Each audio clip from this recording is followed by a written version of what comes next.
नमस्कार दोस्तों, आज हम हिंदी के प्रतियोगी परीक्षाओं के लिए कुछ महत्वपूर्ण प्रश्न लेकर आए हैं जिसे हमने छंद से लिया है।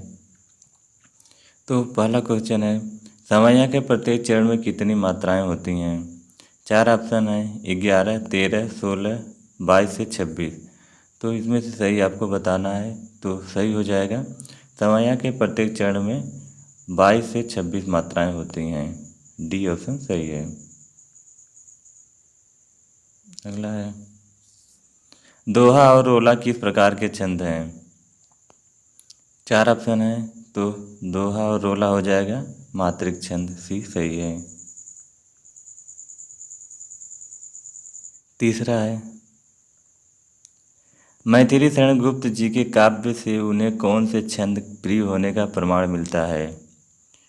तो मैथिली शरण गुप्त, 4 ऑप्शन है,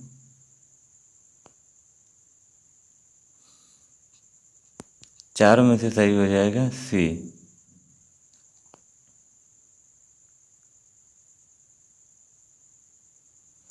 सोरठा किसकी विपरीत छंद है?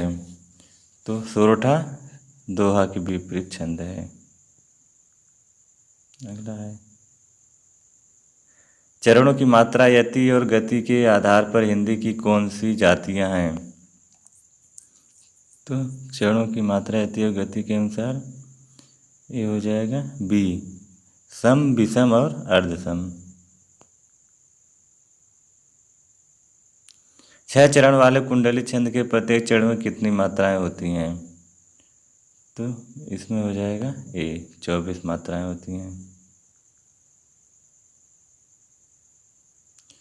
कौन से छंद में गणों का विचार की नहीं किया जाता?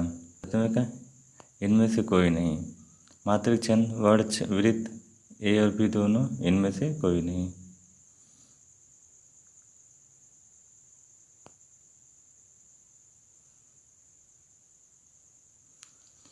एक से 26 वर्ण वाले छंद को क्या कहते हैं? तो 1 से 26 वर्ण वाले छंद को साधारण छंद कहते हैं। बी सही है। बरवा किस प्रकार का छंद है? तो बरवा अर्धसम छंद है। किस छंद का प्रथम और अंतिम शब्द एक सा होता है? तो कुंडलिया छंद का प्रथम एवं अंतिम शब्द एक सा होता है।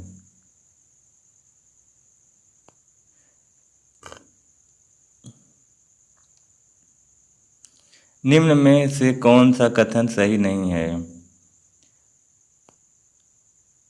घनाक्षरी में 31 वर्ण रूप, घनाक्षरी में 32 वर्ण और देवनागरी में 33 वर्ण होते हैं।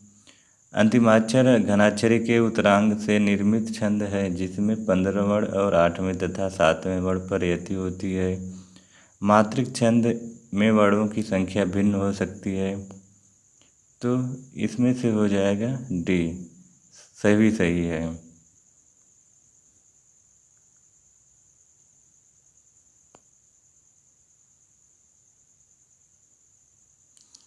24 मात्राओं की 2 पंक्तियों वाले छंद को क्या कहते हैं?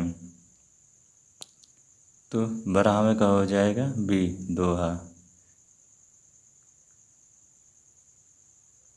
मालिनी किस प्रकार का छंद है?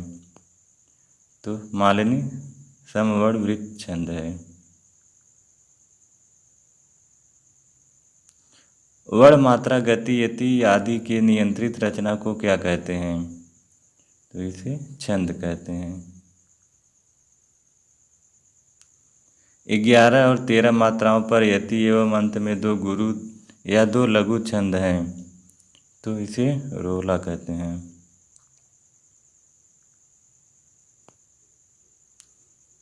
जिस छंद के प्रत्येक चरण में 16-16 मात्राएं और अंत में गुरु होता है उसे क्या कहते हैं? तो उसे चौपाई कहते हैं। छंद में वर्णों की आवृत्ति कहलाती है तुक। छंद की प्रथम रचना किसमें हुई? ऋग्वेद में। हरिगीतिका किस प्रकार का छंद है? मात्रिक सम।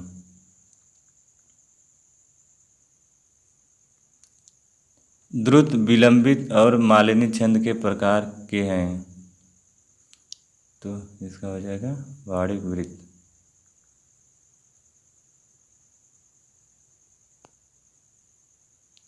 रोला छंद में यति कहाँ होती है? तो इसका हो जाएगा ए, 11 और 13 मात्राओं पर।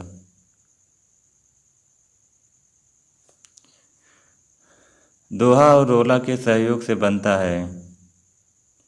तो दोहा और रोला के सहयोग से कुंडलियाँ बनता है। छंद शास्त्र में दशाक्षर किसे कहते हैं? बी, ल और ग वर्णों को।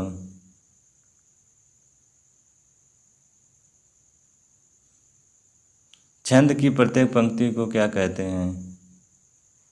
चरण। छंद की प्रत्येक पंक्ति को चरण कहते हैं। गणों की संख्या होती है। तो गणों की संख्या 8 होती है। निम्नलिखित में मात्रिक छंद है। दोहा। कुछ उसके उदाहरण भी देख लेते हैं। दीना 10 जीवन जीवन री मरिबे पची होई पूजे मरिबे ने। तो यह हो जाएगा समया।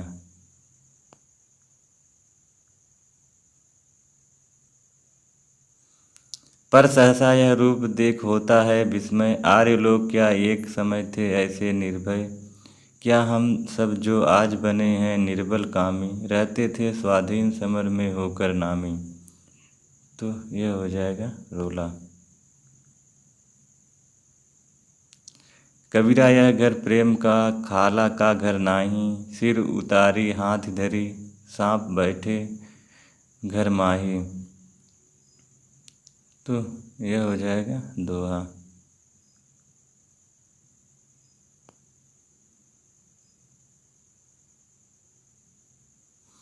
झिल्ली झनकोरे पिक जातक पुकारे वन, मोरिन गुहारे उठे जुगनू चमकी चमकी।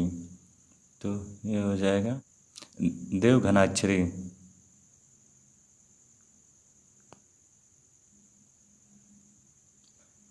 मुख होई वाचाल पंगु चढ़े गिरिवन, गहन जासु कृपा सुदयाल द्रुबहु सकल कालिम दलहन। तो यह हो जाएगा सोठा।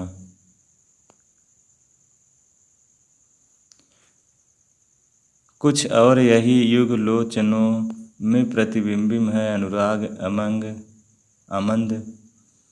तो इसका हो जाएगा समया।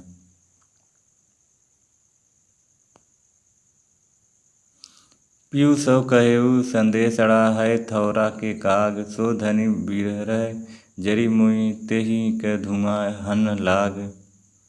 तो इसका हो जाएगा ये दोहा हो जाएगा। सोवे कित चकोर तू सकल करे किन नैन, 4 दिना की चांदनी फिर अंधियारी रैन, फिर अंधियारी रैन सखे लखी सोच करेगो, सजग रहे नहीं भूली कालकृत जाल परेगो, बरनय दीन दयाल लाल यह काल न खोवै, रोम रोम प्रति सोम कला न लखत कित सोवै। तो इसमें हो जाएगा कुंडलियाँ।